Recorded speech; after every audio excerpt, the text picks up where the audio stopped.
لوگ کہتے ہیں کہ میلاد کس کو منانا چاہیے. آؤ میں آپ کو بتاؤں کس کو میلاد منانا چاہیے. اس بیٹی کو میلاد منانا چاہیے میرے نبی کے آنے سے پہلے جن بیٹیوں کو زندہ دفنا دیا جاتا تھا ان بیٹیوں کو میلاد منانا چاہیے. اس ماں کو میلاد منانا چاہیے جس ماں کو میرے نبی کے آنے سے پہلے گردن میں رسی کا پھندا ڈال کر کے روٹوں پر کھینچ کر لے کے جایا کرتا تھا. اللہ اکبر کبیرہ. ماؤں کو گلے میں پھانسی کا پھندا ڈال کر کے منڈی میں لے جا کر کے نیلام کر دیا جاتا تھا. اس ماں کو میلاد منانا چاہیے. اس غریب کو میلاد منانا چاہیے جس کو حقارت کی نظروں سے دیکھا جاتا تھا. اس باپ کو میلاد منانا چاہیے جس باپ کے گال پر تماچا مارا جاتا تھا, جس باپ کو گلیوں میں گزارا جاتا تھا, جس باپ کو گھروں سے نکال دیا جاتا تھا, جس باپ کو گھروں سے گالیاں دے کر کے نکال دیا جاتا تھا. اس باپ کو میلاد منانا چاہیے. اس بیٹی کو میلاد منانا چاہیے میرے نبی کے آنے سے پہلے جس کو زندہ دفنا دیا جاتا تھا. میرے نبی نے آنے کے بعد میں ارشاد فرمایا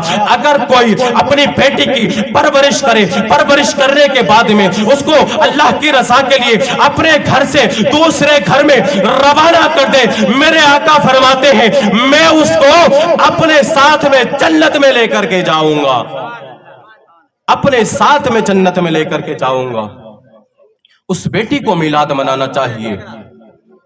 اس ماں کو میلاد منانا چاہیے میرے نبی کے آنے سے پہلے جس ماں کی گردن میں پھانسی کا پھندا ڈال کر کے منڈی میں لے جا کر کے نیلام کر دیا جاتا تھا, بیچ دیا جاتا تھا, بولیاں لگوائی جاتی تھی, جس ماں کو اس ماں کو میلاد منانا چاہیے. میرے نبی نے ارشاد فرمایا اگر کوئی اپنی ماں کی عزت کرے, اگر کوئی اپنی ماں کی خدمت کرے, رب تبارک و تعالیٰ کی قسم آقا علیہ الصلوۃ والسلام ارشاد فرماتے ہیں اللہ تبارک و تعالیٰ نے جس جنت کو 7 آسمانوں کے اوپر بنایا ہے, اللہ تبارک و تعالیٰ نے جس جنت کو 7 آسمانوں کے اوپر بنایا ہے, آقا علیہ الصلوۃ والسلام ارشاد فرماتے ہیں اگر کوئی اپنی ماں کی خدمت کرے, اگر کوئی اپنی ماں کی عزت کرے, اگر کوئی اپنے ماں کا ادب و احترام کرے تو جس جنت کو رب تبارک و تعالیٰ نے 7 آسمانوں کے اوپر بنایا تھا, آقا علیہ الصلوۃ والسلام نے اسی جنت کو اس ماں کے قدموں کے نیچے رکھ دیا ہے.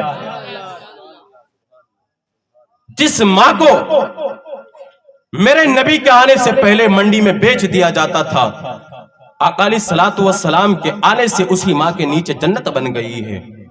اس ماں کو میلاد منانا چاہیے. لوگ کہتے ہیں میلاد کس کو منانا چاہیے.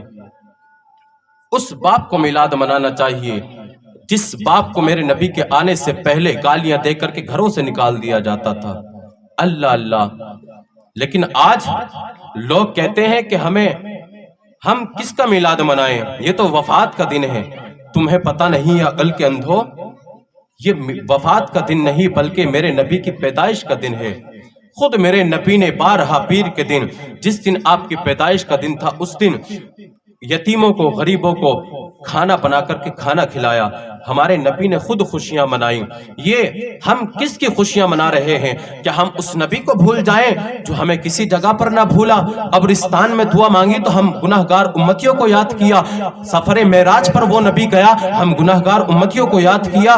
رب کی بارگاہ میں پہنچا, ہم گناہگار امتیوں کو یاد کیا. بیٹیوں پہ قحط سالی کا عالم پڑ گیا, ہم گناہگار امتیوں کو یاد کیا. بیٹی نے چادر جب نہیں رہی تھی, اونٹنے کی کھال کو اوڑھ کر کے پردہ کیا. ایسے عالم میں آقا علیہ الصلوۃ والسلام نے بیٹی کے لیے کچھ نہ مانگا. اس وقت بھی ہم گناہگار امتیوں کو یاد کیا تو ہم کیسے بھول جائیں؟ ہمارا نبی جو ہمیں نہ بھولا, جو نبی ہمیں کسی جگہ پر نہ بھولا, جب دعا مانگی ہم گناہگار امتیوں کو یاد کیا تو ہم اس نبی کو کیسے بھول جائیں؟ ہم اس نبی کا میلاد منانا کیسے چھوڑ دیں؟ ہم اس نبی کو یاد کرنا کیسے بھول جائیں؟ ہم اس نبی کا ذکر کرنا کیسے چھوڑ دیں؟ ہم اس نبی کا نام لینا کیسے چھوڑ دیں؟ کیونکہ ہم اس نبی کا نمک کھاتے ہیں جس نبی کا ہم گاتے ہیں. اگر اس نبی کا ہم نمک کھاتے ہیں تو گائے کیوں نہیں؟ کچھ لوگ ایسے ہوتے ہیں جو کھاتے تو میرے نبی کا سبھی صدقہ ہے, سبھی میرے نبی کا صدقہ گاتے ہیں.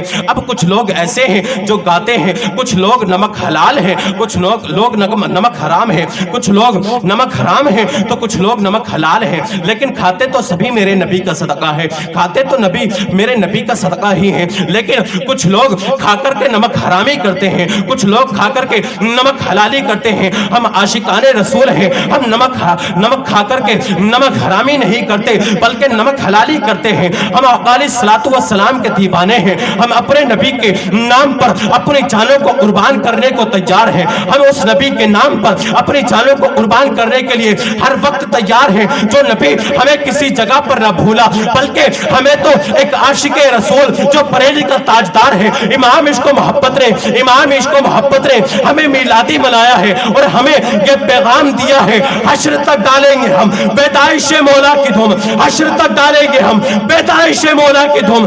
مثل فارس نزد کے قلعے گراتے جائیں گے اور خاک ہو جائیں عدو چل کر, مگر ہم تو رضا دم میں جب تک دم ہے ذکر الکا سناتے جائیں گے.